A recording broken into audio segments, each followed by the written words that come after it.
Hello friends, welcome to my YouTube channel. आज की इस वीडियो में हम डिस्कस करेंगे important MCQs on vectors which have been asked in the previous examination of J and K board. यह video आपके लिए बहुत ही ज्यादा इंपॉर्टेंट होने वाली है बिकॉज यहां से आपको एक कॉन्सेप्ट आएगा एग्जामिनेशन में किस टाइप के क्वेश्चन पूछे जाते हैं। इसलिए मैं आपको सजेस्ट करूंगा इस वीडियो को आप एंड तक देखिएगा, एक भी क्वेश्चन मिस नहीं करिएगा। अगर आप मेरे साथ टेलीग्राम पे जुड़ना चाहते हो, टेलीग्राम पे जाओ, वहां पे सर्च करो मलिक ट्यूटोरियल और उस ग्रुप को आप ज्वाइन करो। और अगर आप मेरे complete video lectures on mathematics, statics and economics देखना चाहते हो, डिस्क्रिप्शन में आपको लिंक्स मिलेंगी जहां पे आपको detail video lecture plus MCQs सारे मिल जाएंगे। Now let us start with the question number 1 on your screen. If A is a non-zero vector of magnitude A and lambda a non-zero scalar, then lambda A is a unit vector if. Question में जो given है उसको पहले अच्छे से समझो। Question में हमारे पास है A का मैग्नीट्यूड, लैम्डा एक नॉन जीरो स्केलर है, उसके बाद लैम्डा A हमने बताना है यूनिट वेक्टर कब होगा। नाउ सबसे पहले हम लिखेंगे मैग्नीट्यूड ऑफ ए, हमारे पास ए है। ओके, हमें पता है एक वेक्टर यूनिट वेक्टर तब होता है जब उसका मैग्नीट्यूड 1 के इक्वल होगा। ओके, इसका मतलब लैम्डा ए ये यूनिट वेक्टर उस केस में होगा जब इसका मैग्नीट्यूड 1 होगा। ओके, इसको हम लिख सकते हैं magnitude of lambda into magnitude of a which is equal to 1। ठीक है, ये हमें ये वाली साइड लेफ्ट हैंड साइड 1 के इक्वल हमने शो करनी है। अब देखो मैग्नीट्यूड ऑफ ए हमारे पास ए है, हम लिखेंगे lambda into a is equal to 1। अब आप ऑप्शंस पे आओ। पहला ऑप्शन हमारे पास है लैम्डा इज इक्वल टू 1। अगर आप यहां पे लैम्डा 1 रखोगे तो जो हमारे पास लेफ्ट साइड है वहां पे ए बचेगा, लेकिन हमें बचना चाहिए 1, तो पहला ऑप्शन कैंसिल हो गया। सेकंड ऑप्शन -1, तो ये भी cancel.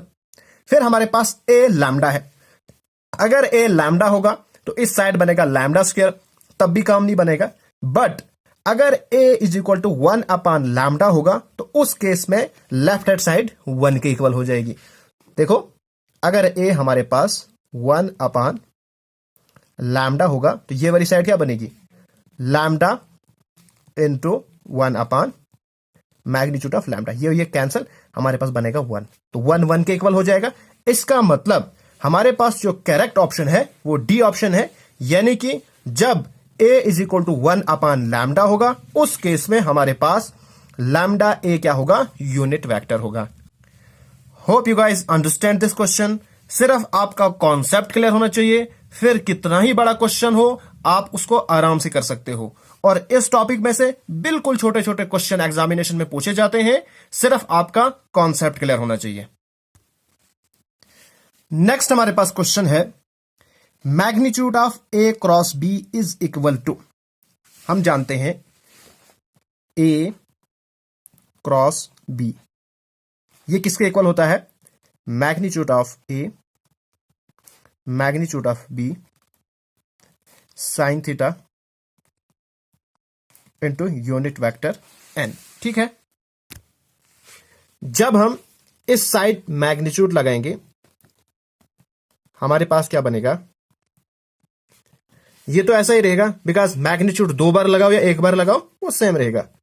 Magnitude of A magnitude of b sine theta, but हमारे पास यहां पे 1 बनेगा बिकॉज एन हमारे पास क्या है, यूनिट वेक्टर है, और हम जानते हैं यूनिट वेक्टर का मैग्नीट्यूड 1 होता है। इसलिए हमारे पास जो करेक्ट ऑप्शन है वो हमारे पास है ए ऑप्शन। ठीक है, hence a option is the correct answer. Next हमारे पास क्वेश्चन है i dot j cross k plus j dot k cross i plus k dot i cross j is equal to. ये किसके इक्वल होता है। सबसे पहले हम क्या करेंगे, जो जे cross K K cross I and I cross J है, इसको हम सॉल्व करेंगे। तो हम इसको यहां पे लिखते हैं आई डॉट जे क्रॉस के, okay, plus j dot k cross i plus k dot i cross जी। पूरे अच्छे से समझिएगा, जब भी हमारे पास क्रॉस आता है हम डायग्राम बनाते हैं, वो वाली सर्कल वाली, इस तरह से। यहां पे हमारे पास आई है, ये इस साइड चलता है, यहां पे हो गया जे, फिर यहां पे के, ओके। अब देखो जे क्रॉस के, जे के आगे की तरफ चल रहा है, ठीक है, क्लॉकवाइज, इसका मतलब हमारे पास आएगा I dot I, okay, plus के क्रॉस आई, के आई आगे की तरफ चल रहा है, इसका मतलब पॉजिटिव वैल्यू आएगी, जे ये वाला ऐसे ही डॉट जे, ओके, फिर प्लस उसके बाद आई क्रॉस जे, आई जे सीधा आगे की तरफ चल रहा है, क्लॉकवाइज चल रहा है, तो क्लॉकवाइज जब चलेगा तो पॉजिटिव वैल्यू आती है। हम लिखेंगे के डॉट के, ओके। अब मैंने यहां पे आई जे के क्यों लिखा? बिकॉज क्रॉस प्रोडक्ट में आपको सिंपल याद रखना है, जिनका आप क्रॉस प्रोडक्ट कर रहे हो जो रिजल्ट आता है वो तीसरा आता है, उन दो में से नहीं आता है। हम जानते हैं I dot I 1, J dot J 1, के dot k 1 which is equal to 3, required answer. अभी तक आपने जितने भी क्वेश्चन देखे सारे क्वेश्चन कॉन्सेप्चुअल क्वेश्चन है, कोई लंबे चौड़े क्वेश्चन नहीं है। नेक्स्ट हमारे पास क्वेश्चन है, the vectors a and b are perpendicular if and only if a dot b is equal to. Now हम जानते हैं दो वेक्टर्स परपेंडिकुलर तब होते हैं जब उनका डॉट प्रोडक्ट और स्केलर प्रोडक्ट किसके इक्वल होता है? 0 के इक्वल होता है, okay. Hence C option is the correct answer. Next हमारे पास क्वेश्चन है, if the scalar triple product of 3 vectors is 0 then the vectors are. आपको याद रखना है, अगर हमारे पास 3 वेक्टर्स का डॉट प्रोडक्ट या स्केलर प्रोडक्ट 0 हो, वो एक ही प्लेन में लाई करते हैं, ठीक है, तो उनको हम कहते हैं coplanars. Hence C option is the correct answer. Next हमारे पास क्वेश्चन है, if a dot B is equal to a dot C which of the following is correct. हमारे पास गिवन क्या है? Dot product of a and b is equal to dot product of a and c। तो बताओ जरा हमारे पास कौन सा ऑप्शन करेक्ट होगा? फटाफट से देखो, हमें जो है देख के इसका आंसर नहीं बताना है, हमने क्वेश्चन को सॉल्व करना है।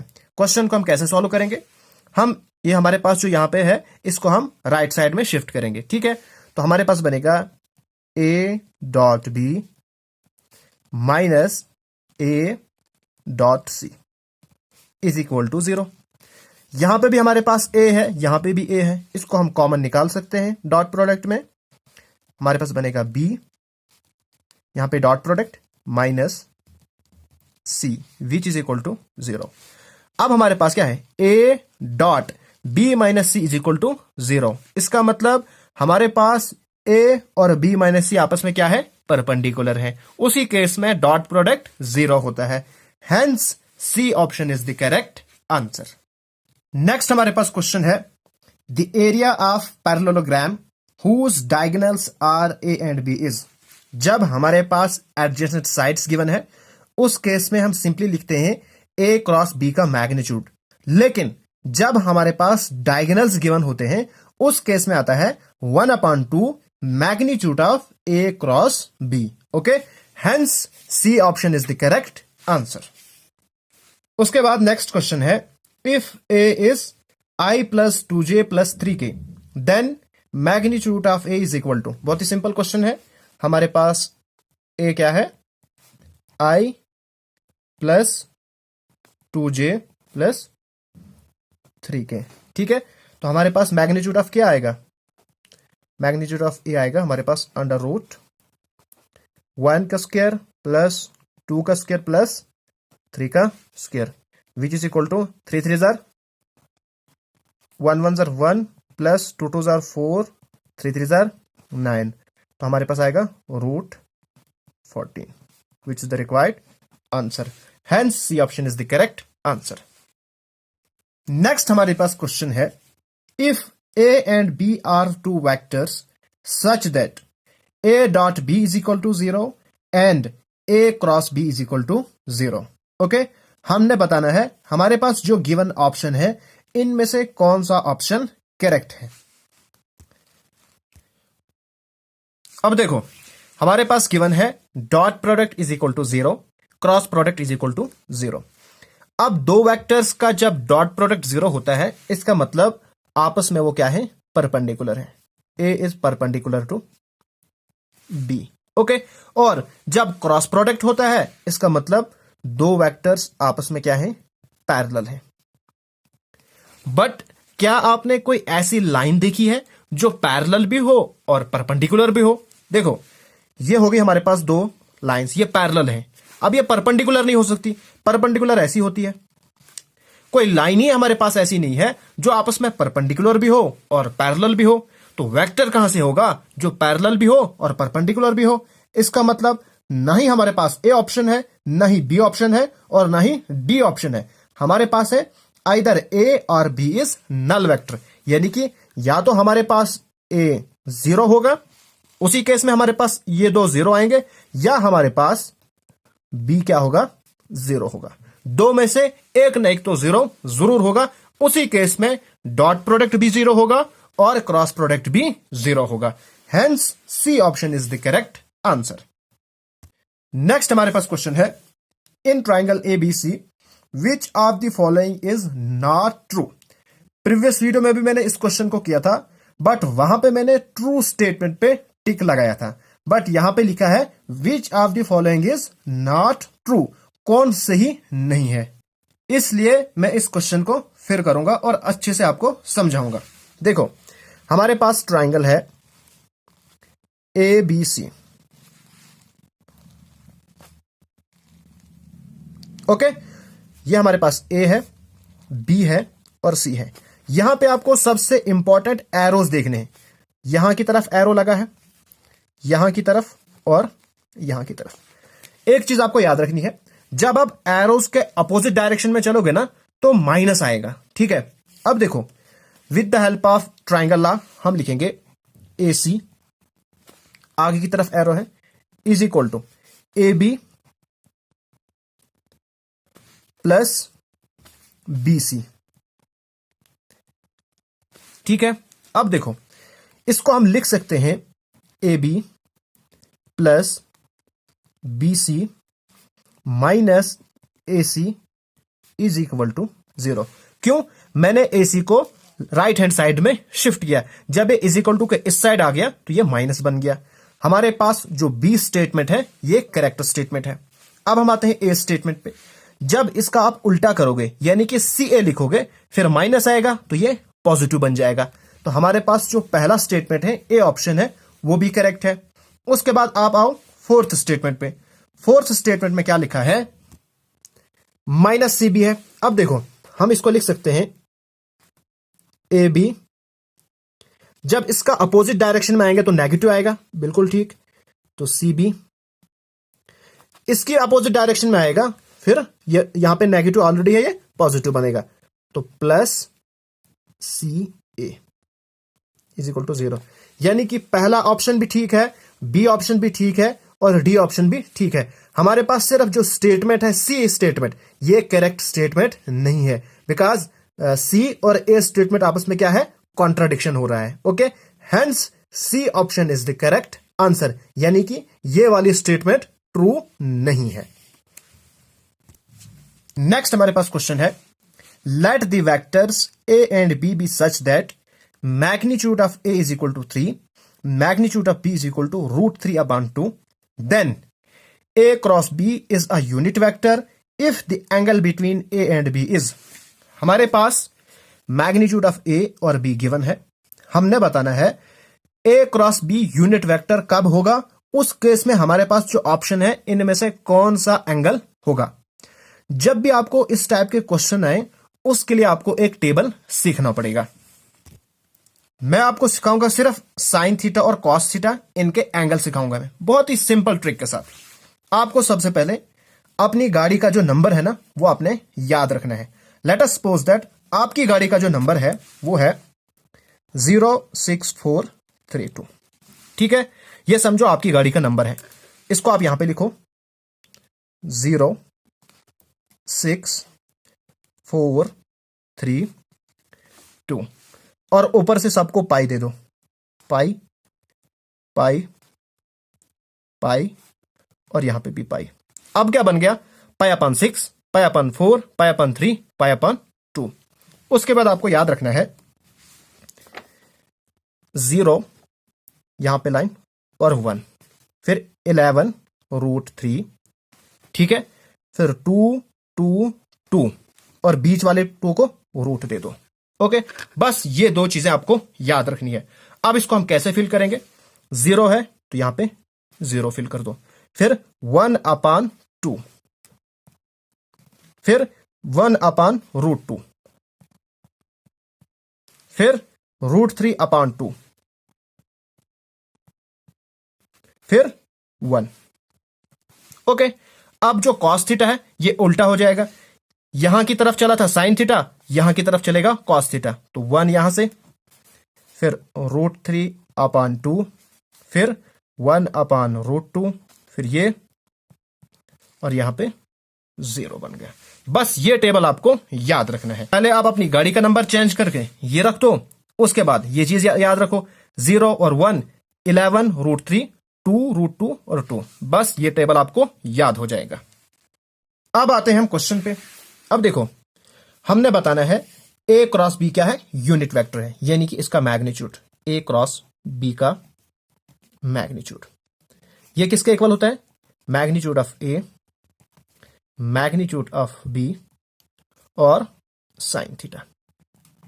Okay, which is equal to A हमारे पास क्या है 3 इंटू B हमारे पास है √2/3, साइन थीटा अभी कुछ भी नहीं है, ये और ये cancel, which is equal to √2 और साइन थीटा। अब देखो, हमें चाहिए यहां पे 1, बिकॉज हमने बताना है A cross B unit vector होना चाहिए। अब हम थीटा क्या सिलेक्ट करेंगे, थीटा डिपेंड करेगा इस पे, यानी कि हमें √2 को हटाना है, हमें यहां पे आना चाहिए 1/√2, बिकॉज जब यहां पे आएगा 1/√2 फिर √2 इंटू 1/√2, ये और ये कैंसिल होगा, फिर जाके हमारे पास आएगा 1। अब हम देखेंगे थीटा की कौन सी वैल्यू हम चूज करेंगे, वो हम देखेंगे टेबल से। ये हमारे पास टेबल है। अब देखो, cos π/4 कितना है 1/√2, तो हम क्या लिखेंगे, थीटा की जगह पे π/4 लिखेंगे। सो हमारे पास थीटा क्या बनेगा π/4। जब थीटा π/4 बनेगा उस केस में साइन π/4, √2 साइन π/4, ये किसके इक्वल हो जाएगा, ये हो जाएगा 1/√2, 1/√2 के, इसको कैंसिल करो, हमारे पास 1 आएगा। हेंस A क्रॉस B हमारे पास क्या बन जाएगा, यूनिट वेक्टर बन जाएगा। So theta is equal to π/4, यानी कि B option is the correct answer. Next हमारे पास क्वेश्चन है, if theta is the angle between two vectors, theta हमारे पास एंगल है दो वेक्टर्स के between, then dot product of A B is greater than 0 only when, हमारे पास 4 ऑप्शंस गिवन है। थीटा किसके बीच में लाई करेगा, तो हम टेबल से वैल्यू देखते हैं। यहां पे हमारे पास है साइन थीटा की वैल्यू, देखो 0 से लेके 1 तक सारी वैल्यू हमारे पास क्या है, पॉजिटिव वैल्यूज हैं। ओके, तो हम लिख सकते हैं थीटा लेस देन और इक्वल टू 0, लेस देन और equal to π/2, hence B option is the correct answer. Next हमारे पास क्वेश्चन है, if theta is the angle between two vectors A and B, then magnitude of dot product of A and B is equal to magnitude of cross product of A and B where theta is equal to। Question में हमारे पास given है magnitude of dot product A and B equal है magnitude of cross product A and B के। हमने बताना है कि एंगल क्या हो सकता है। नाउ हमारे पास magnitude of dot product is equal to magnitude of cross product. Okay, now हम जानते हैं magnitude of dot product of A and B ये इक्वल होता है magnitude of A magnitude of B into cos theta. ठीक है, और हमारे पास जो क्रॉस प्रोडक्ट है ये इक्वल होता है magnitude of A magnitude of B into sine theta. ठीक है, यहां तक तो हमारे पास सारा सेम है, सिर्फ जो खेल है वो है cos theta and sine theta का। मतलब हमारे पास ये दो उस केस में इक्वल होंगे जब sine theta and cos theta equal होंगे। इसका मतलब साइन थीटा इक्वल होना चाहिए कॉस थीटा का। अब हम वो एंगल देखेंगे जहां पे ये दोनों क्या है, इक्वल है, तो हम टेबल का इस्तेमाल करेंगे। नाउ जब हम टेबल को देखते हैं इस वाले बॉक्स में, यहां पे साइन 1/√2 है और कॉस भी 1/√2 है, और यहां पे हमारे पास थीटा है π/4, यानी कि at theta is equal to π/4 sine theta equal है कॉस थीटा के। हेंस हम ये लिख सकते हैं at theta is equal to π/4 sine theta equal होगा कॉस थीटा के। हेंस हमारे पास जो करेक्ट ऑप्शन है वो है बी ऑप्शन, यानी कि π/4। Hope you guys understand all the questions. अगर आपको ये वीडियो पसंद आए तो प्लीज मेरे चैनल को सब्सक्राइब कीजिए और इस वीडियो को अपने फ्रेंड्स एंड क्लासमेट के साथ जरूर शेयर कीजिएगा। Thanks for watching.